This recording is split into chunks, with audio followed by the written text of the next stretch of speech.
Okay, everyone, we're ready for Lucky Panel 13.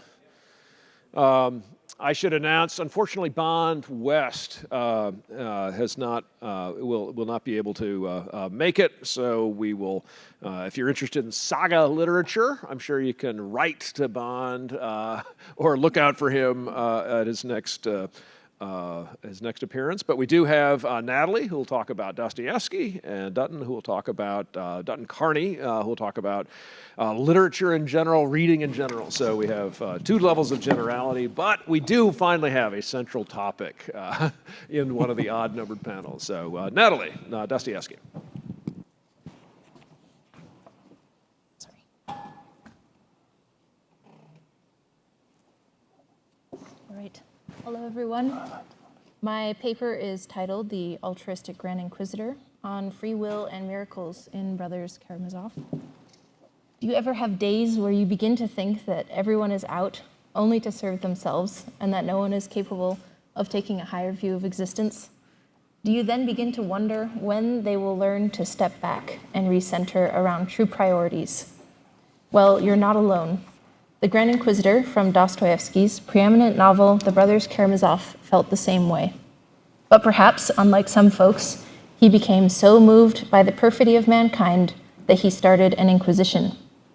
For the sake of this investigation, I will be dealing only with the subject matter of the Grand Inquisitor chapter as it pertains to the contents of that subplot. Those gifted with far more insight than I have are able to expound on the character of this hefty chapter in the context of Dostoevsky's novel as a whole. Fortunately, that means that even those of you who have not read the novel might be able to keep track of this storyline. For a touch of context, it is set during the 16th century Inquisition in the Catholic Church in Spain. The Grand Inquisitor is a religious leader, a cardinal, who believes himself to have found the solution to eternal suffering. His Inquisition is the means by which he enacts his solution, ridding people of free will by taking the responsibility of their sins onto his own soul. And so, with this in mind, let us consider the soundness of his selfless theocracy and whether he has a reasonable problem with free will. Although the Inquisitor's position is multifaceted, his main thesis is this: that there is a need in human nature for the universal unity, and that, quote, this need for communality of worship is the chief torment of each man individually and of mankind as a whole from the beginning of the ages, end quote. In his main argument, he speaks of man's need for earthly sustenance, even if it costs them communion with God. He goes so far as to say that the heavenly bread of Christ is divisive to humanity, and that those whom Jesus sought to save did not receive the deliverance they expected. Quote, feed us, for those who promised fire from heaven did not give it, end quote. My objection to this position is that the Inquisitor is taking the cries of the people too literally. As will be revealed shortly, he is taking some promises from the iniquitous one too literally as well. This is the spirit with which the Inquisitor vents his rationale to him, the unnamed man, presumed to be Jesus due to certain biblical references, who comes to Seville during the peak of the Inferno. By his reckoning, free will prevents happiness, and the only way to achieve the latter is by removing the former. So his regime is designed to rid people of their burden of free will. Instead of seeing this as a deprivation, however, the Inquisitor makes the claim that mankind was begging to be delivered from that cursed freedom for the sake of universal unity. They crave a central object of worship. So with this assurance, the Inquisitor reveals his strategy in a speech that suggests a genuine desire to help deliver people into a good afterlife. But is there something else behind his fiery language and the accusations he levels against his adversary, Jesus? From the outset, there is some ambiguity to the Inquisitor's system. It is unclear exactly what he means by free will beyond the metaphysical act of faith. He simply claims that people of the world are feeble rebels, not well disposed to attain eternal harmony. Nevertheless, he assures Jesus that he has taken control of free will by proclaiming to the people of Seville that the miracles enacted by Jesus during his lifetime were sufficient for their unwavering faith. His basis for this proclamation comes from his experience as an ascetic in the desert, where he realized that his asceticism would not deliver him from eternal discord. In the desert, he realized that miracle, mystery, and authority are what hold people in the embrace of faith, providing lasting happiness. But because his church possessed the capacity to serve those needs only in a general way, he decided to make them the official rule of his realm. The inquisitor articulates to Jesus his fixation on the 3 temptations that he experienced during his own time in the desert. According to him, each temptation gets to the root, deep in human nature, of the happiness provided by miracle, mystery, and authority. By transforming the stones into loaves of bread, mankind would have marveled at the miracle and believed. Should Jesus had been transported to safety by angels after throwing himself from a cliff, mankind would have been able to live in awe of the mystery. And if only he had then claimed dominion over all that the sun touched, the people of the world would have bowed low to his authority and never again questioned who was king. In the most esoteric of readings, the inquisitor concluded that what was great about these temptations was not that Jesus would have been exalted, but that the dread spirit had understood human nature so rightly that he was the true source of deliverance from earthly misery. The inquisitor makes an interesting hypothetical that if the 3 temptations to Jesus were lost to time, and that if wise men and sages had to engineer 3 equally potent questions or temptations to carry the same weight in the Bible, that it would be impossible. This is his demonstration of how inimitable the Spirit's intelligence is. But because these temptations were overcome, the inquisitor concedes that there must be another way to deliver the people from miserable freedom of will into the happy, universal unity that they craved. But he decided that he did not need to look further than the contents of the temptations themselves. Put simply, the inquisitor declares to Jesus that he has aligned his inquisition with the promises of the dread spirit. In doing so, he claims to have acted in the best interest of the people of Seville, for they are too weak to fend for themselves spiritually without miraculous interventions, and too rebellious to resist an impulse of acting out against the church's authority in search of the next more compelling idol. He treats this as an accusation of Jesus for forgetting the weak in their feeble attempts to reach heaven. But is the inquisitor right to do so? His view of human nature is indeed a cynical one. Quote, "Did you forget that peace and even death are dearer to man than free choice in the knowledge of good and evil?" End quote. As such, the inquisitor's frustrations are natural. In his role as cardinal, he's interested in shepherding souls into eternal harmony, and when his people stray too far, they put their salvation in jeopardy. He is also right in another respect. Mankind routinely abuses the liberties that come with free will. There is an unmistakable tendency to test the limitations set by the very society that they call home. And superseding society, the otherworldly realm also falls victim to mankind's habitual, although not always deliberate skepticism, enacted by sometimes even the slightest whiff of disregard. Although these indiscretions can take up to centuries to accumulate into a social reordering, they impact the hearts of each individual who enacts them. So for all his strongman talk, the inquisitor is concerned by the personal plights of mankind. When they have the capacity for eternal self-harm, why should their freedoms not be taken away? The people of Seville themselves even begged the inquisitor to alleviate their current condition, as we heard earlier. And so he decided to install his new rule over the people, giving them what they wanted and what he had long wanted to give them since his time in the desert. That brings us back to the current monologue, the subject of this chapter. The inquisitor is still unhappy with Seville's unexpected visitor for an incongruous reason. With Jesus come miracles. That's a problem for the inquisitor because his rule is based on the established biblical miracles, mysteries, and authorities. A new round of miracles from this visit to Seville would disrupt his authority.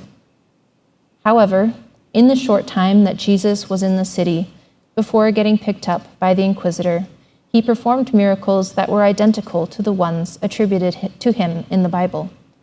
So if there are no new miracles performed, is the inquisitor still justified in his anger with Jesus? This seems to be a problematic view for a leader of a church, but we must remember that the inquisitor admitted to switching his allegiance to the dread spirit. Moreover, the inquisitor generously reminds Jesus that he bestowed on the church the authority to bind and loose. So if the inquisitor deems that free will must be bound, then it is done. But you might have noticed a glitch or two in the inquisitor's scheme. Most significantly, how on earth can he enforce his eradication of free will? We might think back to his assertion that the people begged for relief from their miserable conditions, longing for the sustenance he could offer. But we have also said that there is a natural tendency in mankind to test the limitations that bind them. The enforcement of their consciences won't hold up forever. Thus, it would be only a matter of time before the people of Seville again became unhappy, no matter the solution he enacted.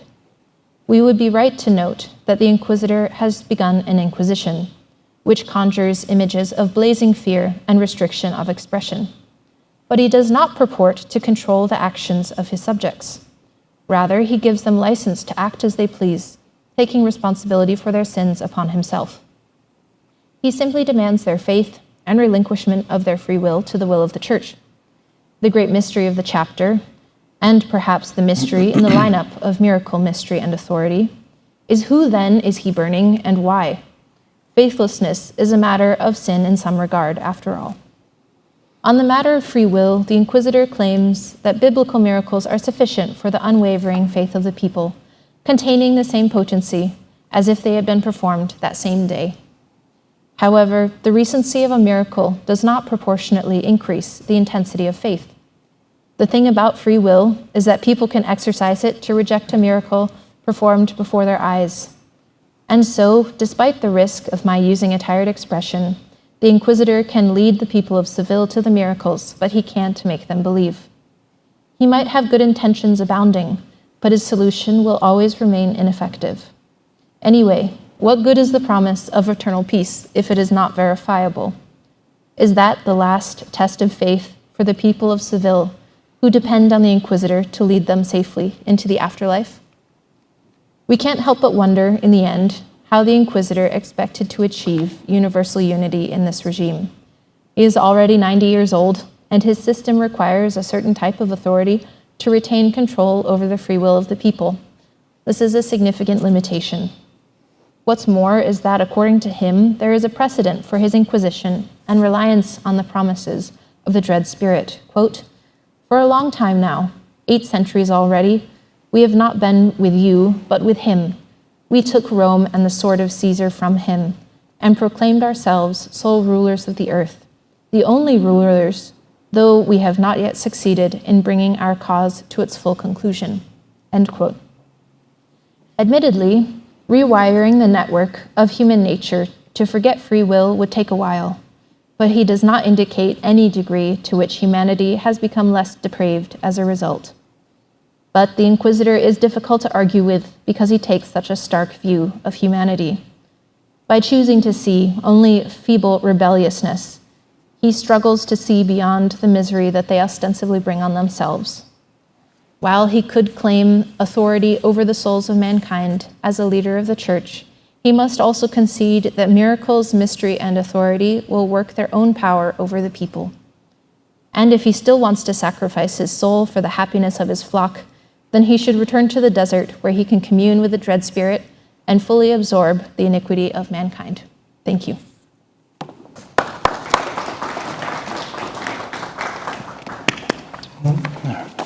Dutton. How to read and think and write. Oh, thank you.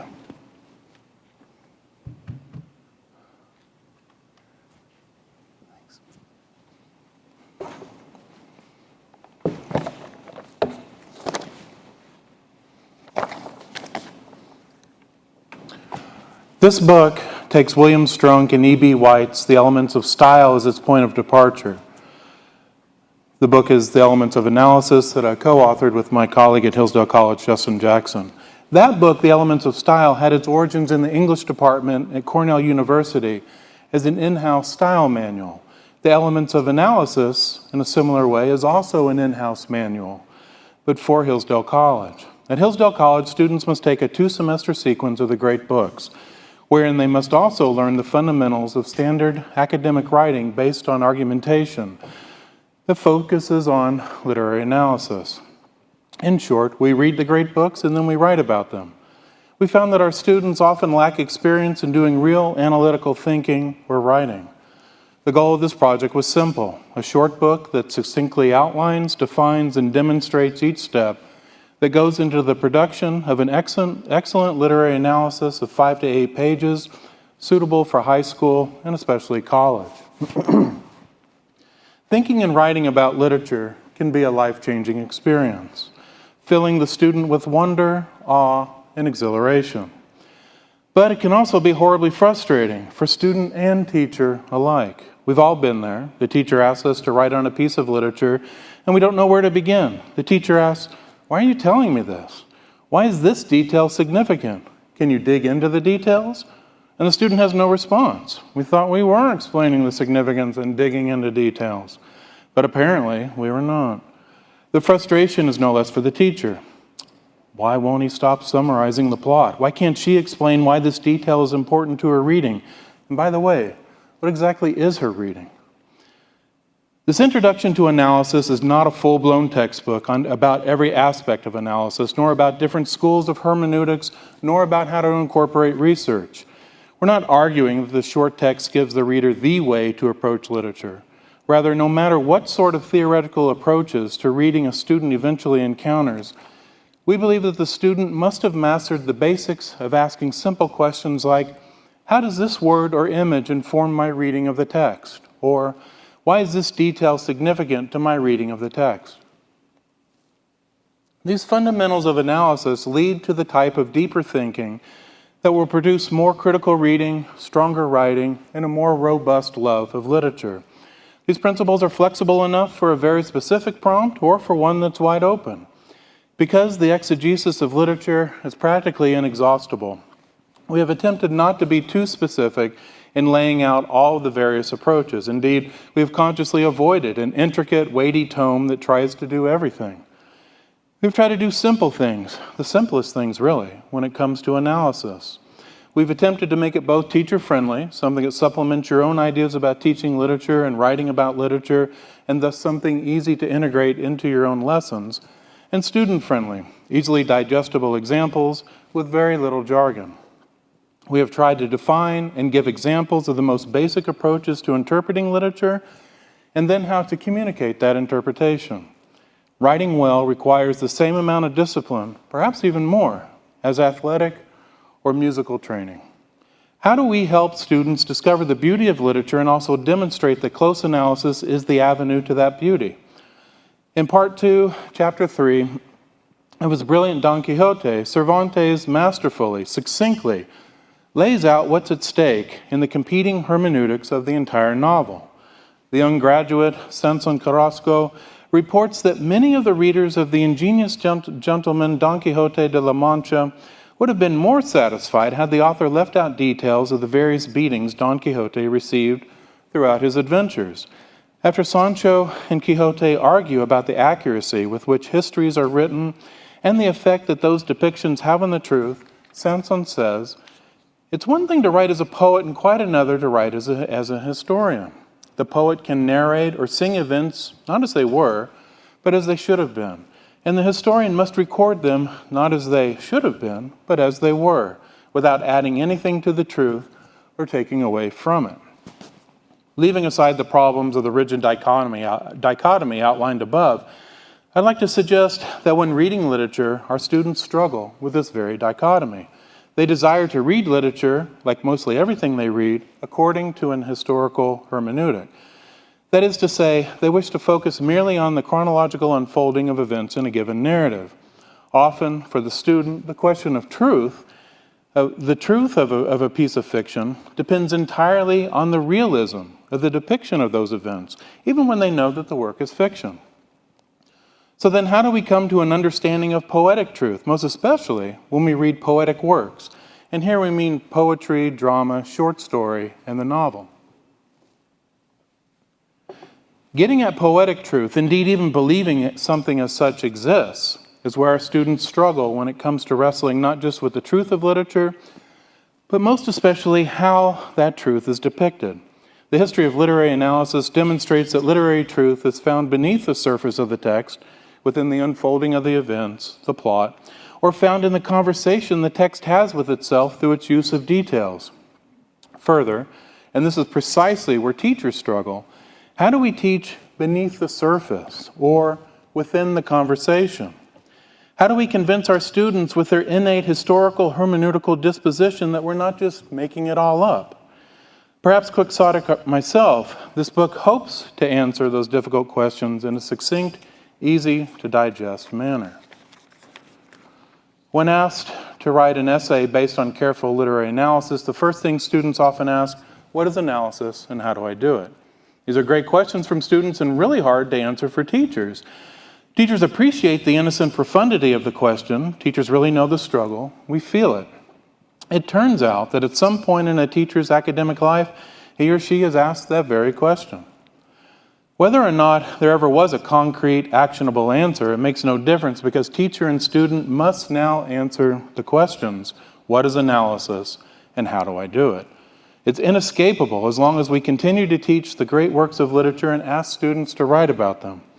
For students and teachers alike, pursuing the craft of literary analysis is both a burden and an absolute joy. The best literary critics share two qualities above all else. They have the eye of a poet and the mind of an engineer. The eye of the poet helps them enter into the text, to become familiar with all of its subtleties, its mysteries, and while the mind of the engineer helps them to organize all of these complex thoughts. Writing literary analysis is very organic, and each writer will have his or her own writing process. You need not think in chronological terms. First introduction, then body paragraphs, then conclusion. It turns out, as the history of exegesis will attest, there's no one way to do careful analysis. Indeed, there are an assortment of approaches to language and images, and careful analysis becomes an exercise in the use of these techniques. Every piece of literature is unique, and so the techniques employed must conform to what that piece of literature offers to the reader. Homer asks different things from his reader than does Tolstoy.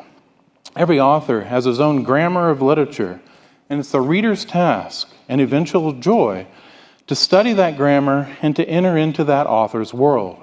We can do this primarily through the literary text, though history and biography are also very important. Nevertheless, there are some basic principles of analysis that are applicable to every author and really to any piece of literature one reads. As early as the 7th grade, students are more than capable of creating insights based upon close reading. However, writing instruction often remains focused on highlighting textual summaries, grammar, and style. With the growth of the classical education movement, moral formation through literature has reemerged as a pedagogical end. This is a welcome phenomenon, but not if we sacrifice a deep, honest reading of the literature to achieve it. Then we become just ideologues, which most great literature is allergic to and indeed pushes back against.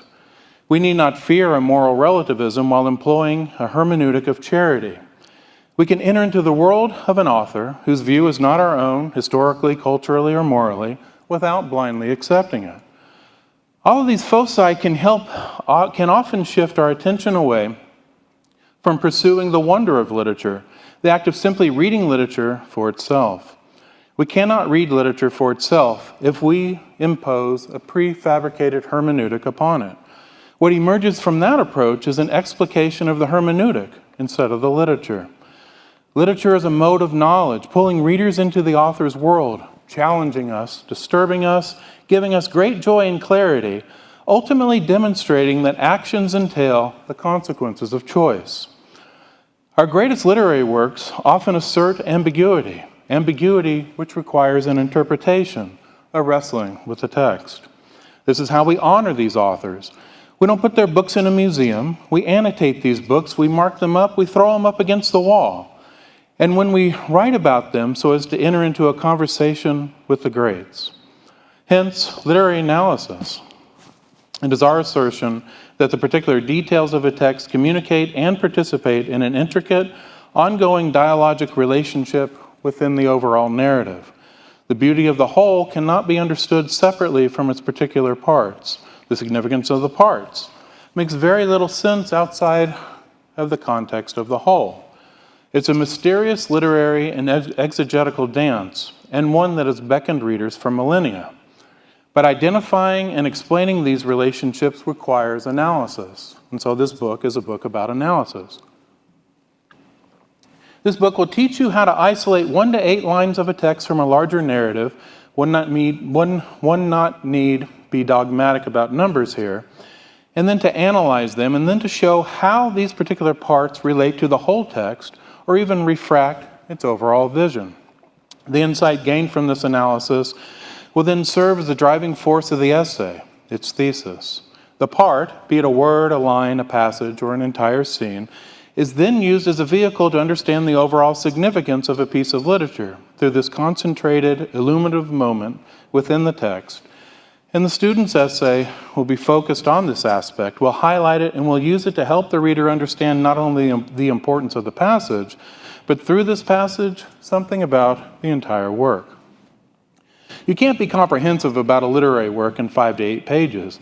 However, you can be thorough in your analysis of 1 to 8 lines, and you can be thorough in applying that specific analysis to the entirety of a work of literature. Addressing these issues will mean thinking through one of the most important tensions in writing and writing instruction: form and content. Much of writing instruction and classical school curricula, which are following tried and true methods, and also in public school instruction, which are trying to garner high scores and state-mandated testing, places form above content. It seems that form more easily demonstrates that students have absorbed the curriculum. The hope is that they can produce clear writing, grammatically correct, organized, thesis, 5 paragraphs, all done in a timely manner. Both models, classical and public, use form in order to place an emphasis on objective outcomes, but, more importantly, also on moralistic therapeutic teaching, be it according to traditional American virtues, the classical school model, or more progressive American values, the public school model. This book rejects both moralisms as the telos, or purpose, of reading and writing about literature. We also reject strictly political readings of literary texts, ones that reduce a work of art to a teaching that has been extracted from the text, kind of a Straussian center of the Tootsie Roll Pop. Great literature is not a philosophical delivery system. It is an end in and of itself. We need to habituate students to pursue these great works, not because they assert a certain worldview, but because they're wrestling with the messiness of existence. This is the telos of reading and writing about literature, not to reflect the parochial, ideological world we inhabit or wish to inhabit, but to enter into a conversation with great minds who have already thought about such things, and who have mostly been disposed to reveal that the world will never fully conform to those ideals, be they personal, familial, political, or religious. It would be a crime not to teach the forms of composition at an early age: invention, introduction, thesis, topic, sentence, transitions, and conclusions. Form can easily be taught by imitation, which young children thrive on. But at a certain point, once they have the various formal qualities of composition down, then we have to push our children to do something more. How can they use form to communicate their encounter with great literature? In all of our years, we've not yet seen that a 5-paragraph essay can contain one's true encounter with any great author. It's an absurd game we play, and students know it's absurd, and yet it's the only form they know until we disrupt the pattern, and disrupt it we must, for the love of literature. After having taught at an elite liberal arts institution for decades, we can tell you with no hesitation that this model of form over content is severely flawed. Nevertheless, our students must learn these basic compositional forms from an early age. We ask that teachers not give up on teaching basic compositional models and continue to do it with rigor. It helps students to generate and to organize their thoughts. But thoughts become far more complex as students age. A 10-year-old thinks not in the same way a 17-year-old does. So when college asks them to pursue ideas that they've never imagined, These childhood forms simply fall apart and fail the student. And yet, even at the college freshman level and beyond, we often teach the same form of composition, a sort of warmed over 5-paragraph essay. At a certain point, and for the purposes of this book, we recommend that 9th grade students learn that form must serve content. What you have to say will dictate how you have to say it. This is a basic premise in all of rhetoric, but we also now want to make it a basic premise of logic. And intelligent students' intelligent thoughts very rarely can be accommodated by any prefabricated compositional modes, and, in fact, will be hindered by them. What a travesty to see a student dumb down his keen ideas because those ideas don't fit into a prefabricated form. Obviously, there's much more to be covered in 15 minutes, and I've gone over that already. But let me conclude with this. It may seem that our primary goal here is merely a practical one, to give teachers and students a small handbook that outlines some of the tools of analysis. But that's hardly the primary goal. It is an effect, not a cause. Rather, we want to give students the basic fundamental tools of analysis because analysis is the fertile soil that will grow a love of literature. People often assert that analysis kills the beauty or the joy of literature. This is exactly wrong. Literature read ideologically through a specific lens for specific cultural and/or political ends certainly can kill a love of literature. Dogmatic cookie-cutter approaches to literature certainly rob students of joy and blunts their creative faculties. But this book offers none of these things. Often students will ask me if I ever read just for fun. And my response is simple. Analysis is fun. Getting to know some of the greatest texts in literary history, getting to interact with them in deeply intimate ways, entering into their world and poring over their very words, coming to discover some of the reasons we were initially struck by a work's beauty, and now being able to articulate it, these are the grounds of joy. When done out of love and respect, the analysis of literature isn't just fun, it's fulfilling, it's humane, it's joyful. If we can share this with our students, we will have given them a gift for life. Thank you.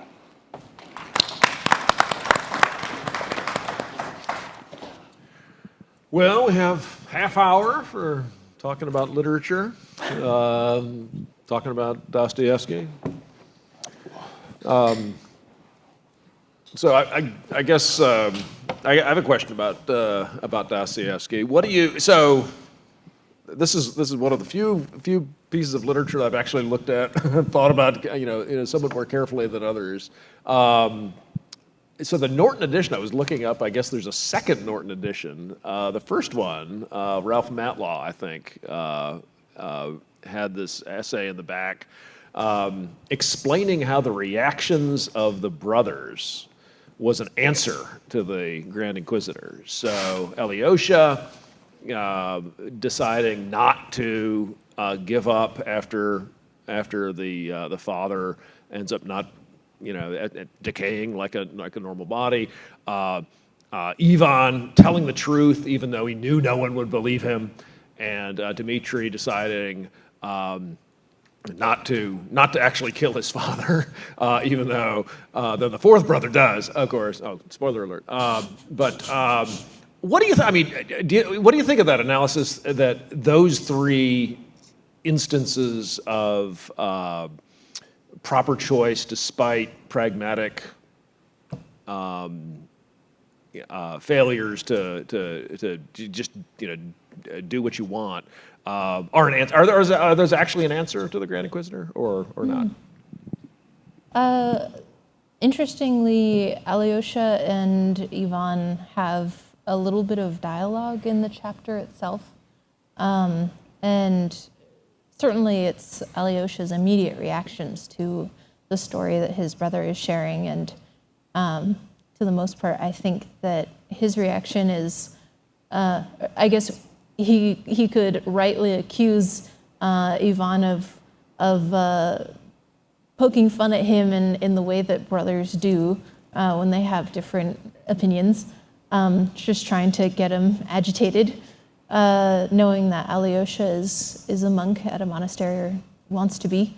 But I think there's there's more to the perspectives of the brothers in the text than kind of a first gloss would give. Although Alyosha goes on to be motivational to a group of boys in the community, and although Ivan also has really dark moments in the rest of the book, and Dmitri is tormented, I think there's still a little bit of doubt or skepticism in Alyosha that we see right in the chapter of the Grand Inquisitor when he's going back to the monastery to find Father Zosima on his deathbed. Dostoevsky gives us this beautiful line of how something has started essentially brewing in Alyosha's mind. He began to distill the poem that Ivan had just given him. And so even though there are 3 or 4 brothers out there who all have different ways of life and different perspectives, I think that the Grand Inquisitor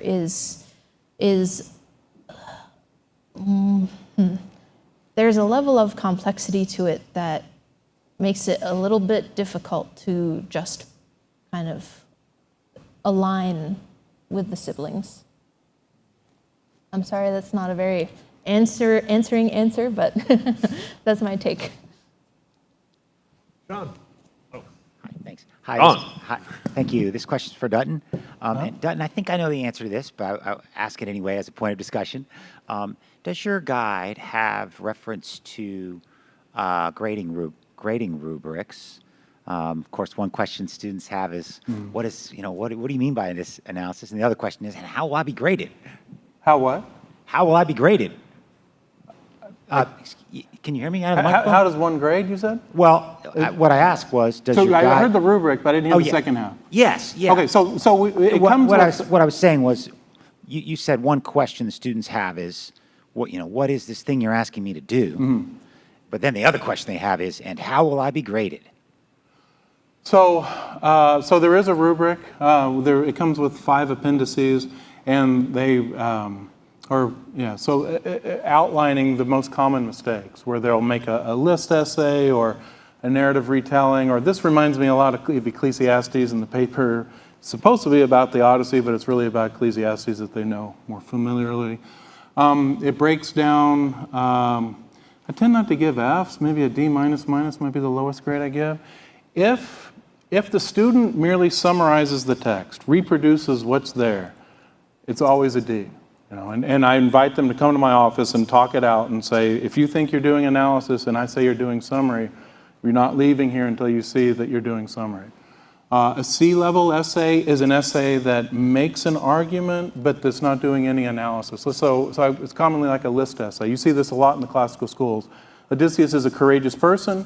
Here are 3 examples of courage. Example 1, example 2, example 3. Conclusion is Odysseus is courageous. And so that's what I would call a list essay. And then another C essay would be, I have this great idea about the text, but the text really doesn't support it, but I'm going to cram it into the box of my thesis. And so that ingenuity tends to be rewarded in middle school and high school, whereas in high school, in college, you pull the emergency brake on that, and students are kind of shocked, where I could, kind of like, I had a T-shirt in the 70s that my mom wouldn't let me wear, but it said, if you can't dazzle them with your brilliance, baffle them with your bullshit. And so it's just kind of something like that, where they've been able to use these words that don't really say anything, but it certainly looks like they might be. And then I will tell them, if they can have 1 paragraph of close analysis, you will get at least a B minus, no matter what. Well-written close analysis is an A. And then I show them, and we take an example from Ovid, based on 3 words, and showing the difference between the distinction between someone calling out and then calling out more fervently and then crying out, and then the interrelationship opens up to how that can look like analysis. So the rubric is a lot more detailed than that, but students tend to be they love efficiency, so that's kind of been the thing I say. Summary is a D, list essays a C, some analysis, at least one paragraph of analysis is B minus, well-written analysis is an A.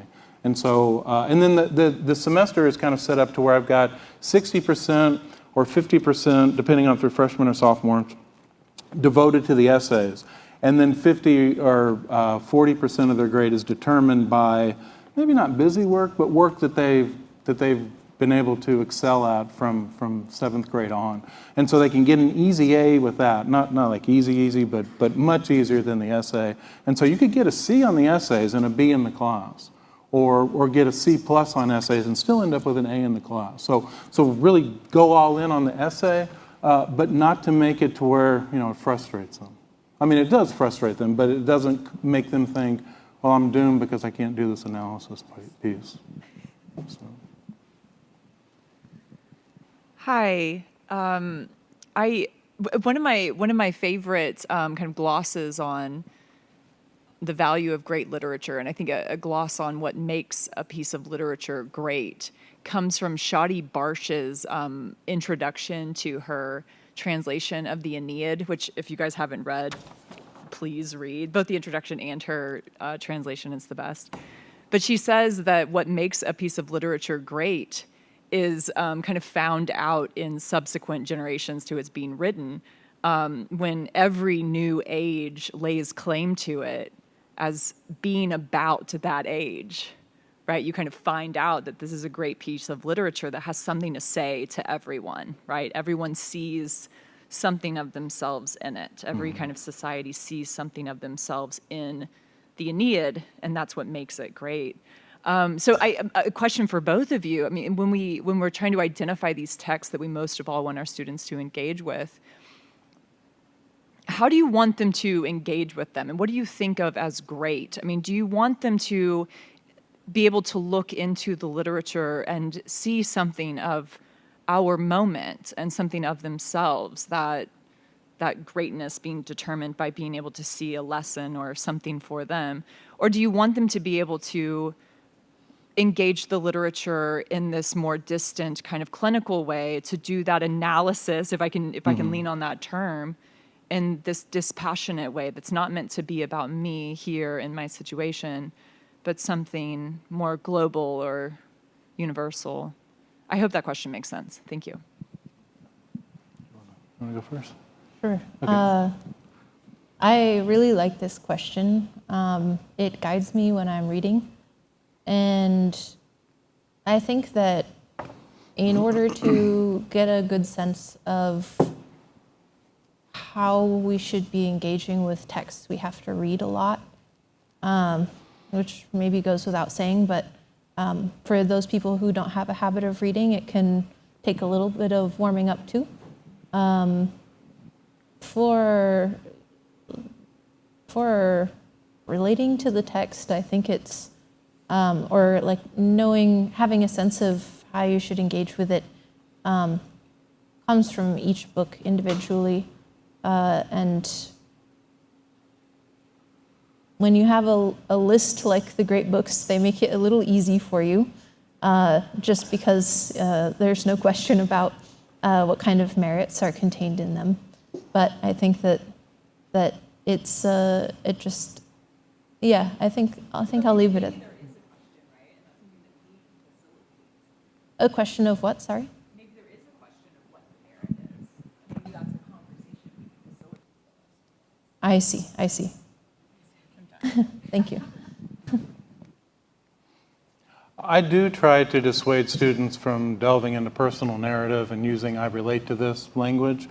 That being said, there is nothing human that is not foreign to me. So I think that seeing that literature creates this moment in time that shows certain groups of characters. So you never have two characters do the exact same thing. I always tell students you've got 3 different characters all responding to the same thing, or maybe 4 in the Brothers Case. So Dostoevsky always raises it up another level, doesn't he? And you get to see everyone respond to the exact same thing, and they do it in different ways, and you can follow that along. Not to say that I want to reduce literature to a form of moral philosophy, but it can be something like that. I have a colleague who says, well, we have the canon, like what Natalie said, and that's really helpful. I like to teach one contemporary writer each year, and I've been doing George Saunders lately, and I have a colleague who just loses his mind saying, how do you know anyone's going to read him in 250 years? And I'm like, well, you still have some of these same ideas come across. So I think that if it ends up being cold and distant, if you can't really understand Odysseus's drive to be home, and maybe they don't relate to Odysseus, I'm older, so I do, but Telemachus trying to assert himself in a household, then I think we're kind of doing it wrong. You're not learning how to live. Well, I guess in a way you are, but literature isn't reduced to a self-help book, I guess. So it's not. It definitely never meant to be vaulted, but brought back out and breathed in again. So. Thank you so much for these presentations. I guess just a question for both panelists. Natalie, if I may, I've never, so I really enjoyed your presentation. I've never taught Dostoevsky in my political science classes. If I were to think about doing that, sort of what seems to be an implicit critique of ideology would come to mind for me. Ivan seems to be very much into socialism in Brothers Karamazov.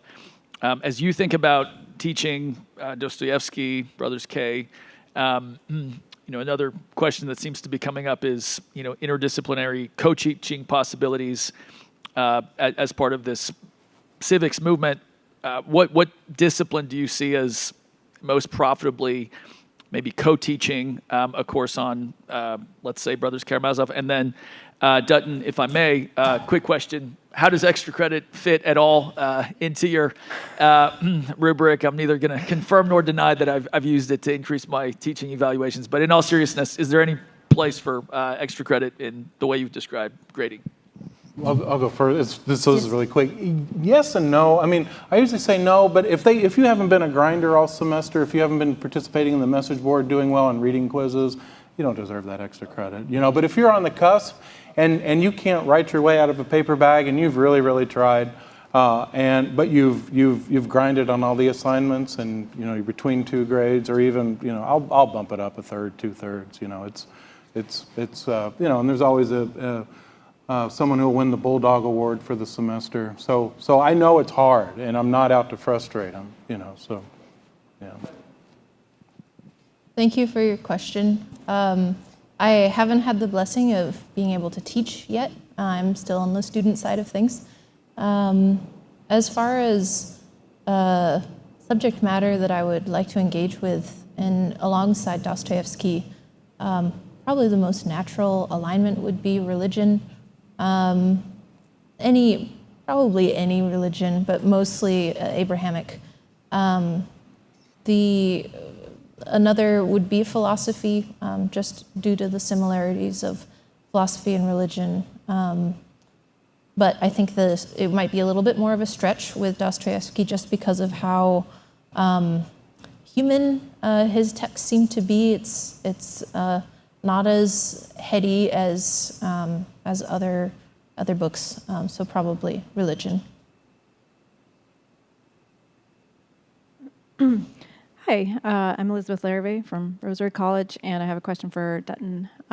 So I taught, I'm a political theorist, but I taught elements of writing last year for the first time, and I did use Strunk, but there's a workbook version, but I also used classical rhetoric for modern students, and I really loved that.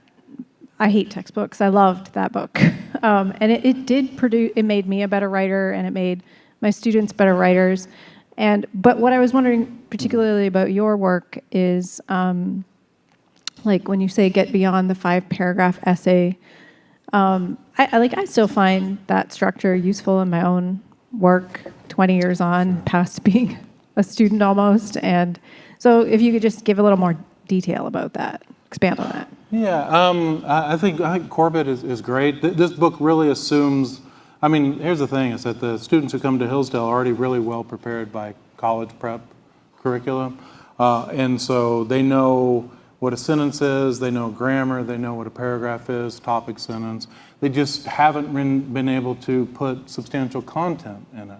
So by all means, I think that those aspects are really helpful. Usually what I'll tell students to do is to write their analysis piece first, their 1 to 8 lines, and that's hard for them to do because it's the inversion of everything they've ever done. They usually do what I call a slap top paper, slap open their laptop, start typing, and it's all summary until that last paragraph where they start to say something interesting, and I'll tell them delete the whole thing except that last paragraph, use that as your intro, and then proceed because you're saying something. With being more in depth. Now in literature, you really want to have a lot of interpretation. And in politics and in philosophy, I don't know, in history, I don't know how much extra mojo you want to put into the interpretation of a text per se. But you want to make things more and more clear. So what I do is that I'll tell them you need an introduction that jumps right in, and you can't write that until you've already done your analysis piece. So you write your analysis, you reach a conclusion. The conclusion you reach, you begin your essay with, and the entire essay is an unfolding of that. So in a way, it begins in medias res, that you begin with what you've discovered, work your way back to summary and context for the speech you're going to analyze that speech. You can produce the speech either in the summary and context paragraph or add it to the appendix. Whatever it is, that primary text is somewhere in the paper. And then you've got, I asked for 4 paragraphs, but sometimes it's 2 or 3. But 4 paragraphs of analysis of those lines. And then a conclusion that's a speculative conclusion. It's a 4-page paper, so I don't want to read your essay again. So I tell them, if you give me a summary conclusion, I'll drop your grade by a letter. And so they're like, well, I don't want that. And I'll tell them, write a speculative conclusion, kind of a conclusion that asks the so what question. And I tell them, there's no way you can lose points. If you write a terrible conclusion, fine, just don't write a summary conclusion. So there is a structure, right? But the 5-paragraph essay, as far as the inverted triangle, 3 body paragraphs, and then a regular triangle, that's what we're trying to avoid, because what happens is that the students confuse that form with the content. Well, I've knocked out 3 body paragraphs. I'm like, you've just summarized Odysseus on courage. Yeah, but he faced the Scylla. That was really courageous. I'm like, well, that's not looking at a passage in depth. So it's taking a concept and then showing examples of it. So, but, yeah.